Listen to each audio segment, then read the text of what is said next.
Salut à tous pour une nouvelle vidéo de littledragoon.net. Aujourd'hui c'est vlog.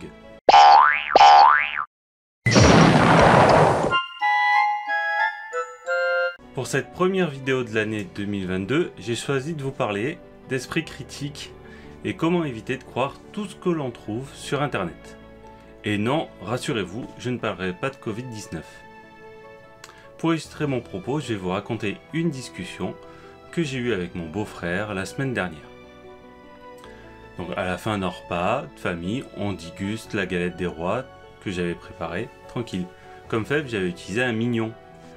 Je l'aime bien et je l'utilise à chaque fois. Et là, mon bof me sort: tu savais que le design des mignons était inspiré d'une expérience des nazis? Alors, à une déclaration aussi extraordinaire, mon premier réflexe c'est what the fuck?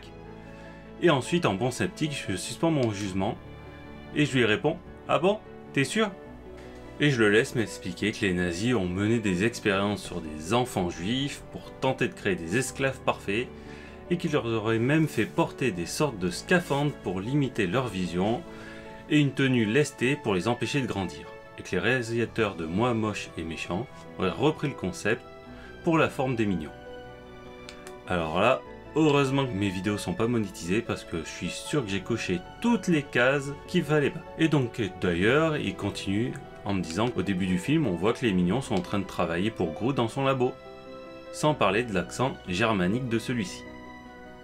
Alors là-dessus, mon neveu atteste que c'est vrai, et que lui aussi a entendu parler de cette histoire. Alors à ce moment-là, j'ai pas mon smartphone pour vérifier leur dire. Du coup, je réponds juste que ça me semble quand même un peu gros, et on en reste là. Avant de vérifier ensemble si c'est vrai, je vais vous expliquer pourquoi cette histoire m'a semblé être complètement fausse. D'abord, il y a des nazis. Alors pendant la Seconde Guerre mondiale, les nazis ont bien réalisé un certain nombre d'expériences complètement inhumaines, avec le docteur Mengele, et du coup, beaucoup d'intox les utilisent comme gage de réalisme, un peu comme l'argument d'autorité de la noirceur humaine. 2. C'est un peu trop beau pour être vrai. Comme par hasard, le descriptif des esclaves correspond parfaitement à l'apparence des mignons. Petit 3. Personne n'en a entendu parler dans les médias. Vu la facilité avec laquelle ceux-ci se jettent sur la moindre petite polémique à la con, comme le drapeau européen de l'Arc de Triomphe ou le prix de la baguette, une histoire pareille, on l'aurait au moins entendu pendant une semaine à tous les JT. Donc, de retour chez moi, j'ouvre mon navigateur préféré, je tape mignon plus nazi et paf, les premiers résultats indiquent que c'est une intox. Ce à quoi je m'attendais forcément. Pour la petite histoire, tout est parti d'une photo noir et blanc qui a été relayée sur Facebook. Donc celle-ci. Donc on y voit bien des personnes qui portent des sortes de combinaisons qui ressemblent effectivement à des mignons. Le test qui l'accompagne explique que leurs créateurs se sont directement inspirés de l'histoire de la photo et qu'il s'agit d'enfants juifs sur lesquels des scientifiques nazis faisaient des expériences. Ces enfants ont été appelés à l'époque mignons, qui signifierait sbire en allemand. Mais voilà, le problème c'est que la photo a été prise en 1908 et qu'elle montre en fait des soldats britanniques avec une combinaison de survie spéciale en cas d'avarie de sous-marin. De plus, le mot sbire en allemand se dit Undergerbener, désolé pour l'accent, et ça sonne vachement plus allemand que mignon.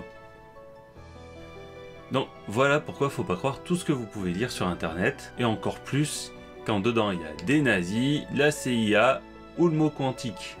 Sauf bien sûr quand on parle de physique quantique. Pour finir, je vous invite à aller consulter deux chaînes YouTube, celle de Monsieur Sam et de Defecator. Ce sont deux super chaînes sur l'esprit critique, le débunkage et la zététique. Sur ce, faites attention à ce que vous acceptez de mettre dans votre tête, et à la prochaine. Ciao. Si cette vidéo vous a plu, laissez-moi un petit pouce bleu, et pour ne pas manquer les prochaines vidéos, pensez à vous abonner à la chaîne. Merci.